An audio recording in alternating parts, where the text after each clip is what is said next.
તો આ સાથે જ અનેક મહત્વના સમાચાર મળી રહ્યા છે। ગુજરાતમાં હાલ આતશબાજી પર 15 મે સુધી પ્રતિબંધ લગાવી દેવામાં આવ્યો છે અને ગુજરાતમાં 15 મે સુધી ડ્રોન ઉડાવવા પર પ્રતિબંધ લગાવી દેવામાં આવ્યો છે। 15 મે સુધી ન તો આતશબાજી થઈ શકશે કે ન તો કોઈ ડ્રોન ઉડાવવાની પરમિશન આપવામાં આવશે।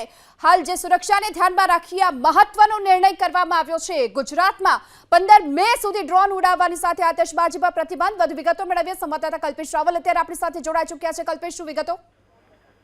ગીતા, ગૃહ રાજ્યમંત્રીએ ટ્વીટ કરીને આ નિર્ણયની જાહેરાત કરી છે। સાથે જ લોકો પાસે સહકાર પણ માંગ્યો છે, માર્ગદર્શિકાનું પૂરેપૂરું પાલન કરવા પણ અનુરોધ કર્યો છે અને જે નિર્ણય લેવામાં આવ્યો છે એ પ્રમાણે આ મહિનાની 15મી તારીખ એટલે કે 15મી મે સુધી કોઈ પણ સમારંભ કે કાર્યક્રમમાં ફટાકડા કે ડ્રોનનો ઉપયોગ કરવાની મંજૂરી આપવામાં આવશે નહીં। એટલે સ્પષ્ટ વાત છે કે ફટાકડા નહીં ફોડી શકાય, આતશબાજી નહીં થઈ શકે અને ડ્રોન પણ નહીં ઉડાવી શકાય। સ્વાભાવિક છે કે અત્યારે લગ્ન સિઝન છે અને ડ્રોનનો ઉપયોગ થતો હોય છે, તેમજ આતશબાજી કરવામાં આવતી હોય છે, પરંતુ 15મી મે સુધી આવા સમારંભોમાં કોઈ પણ પ્રકારે ફટાકડા ફોડી શકાશે નહીં, આતશબાજી થઈ શકશે નહીં કે ડ્રોન ઉડાવી શકાશે નહીં। વર્તમાન સ્થિતિ નજર સમક્ષ છે। પાકિસ્તાનની નાપાક હરકતો જે છે, ભૂતકાળમાં છેલ્લા દિવસોમાં કચ્છ વિસ્તારમાં પણ ડ્રોન એટેક થયો હતો, નિષ્ફળ બનાવી દેવામાં આવ્યો હતો આ ડ્રોન એટેકને, પરંતુ કોઈ પણ પ્રકારની ગેરસમજ ના થાય એના માટે આ નિર્ણય લેવામાં આવ્યો છે।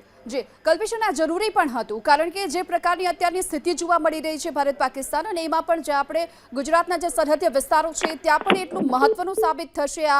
ત્યારે રાજ્ય સરકારે લોકોને સહયોગ આપવા માટેની પણ અપીલ કરી છે અને 15 મે સુધી આતશબાજી કે પછી ડ્રોનને ઉડાવવા પર હાલ પ્રતિબંધ મૂકી દેવામાં આવ્યો છે। સુરક્ષાને ધ્યાનમાં લઈ રાજ્ય સરકારે મહત્વનો નિર્ણય લીધો છે। આ સાથે જ લોકોને પણ હાલ અપીલ કરવામાં આવી છે આ સહયોગ આપવા માટે।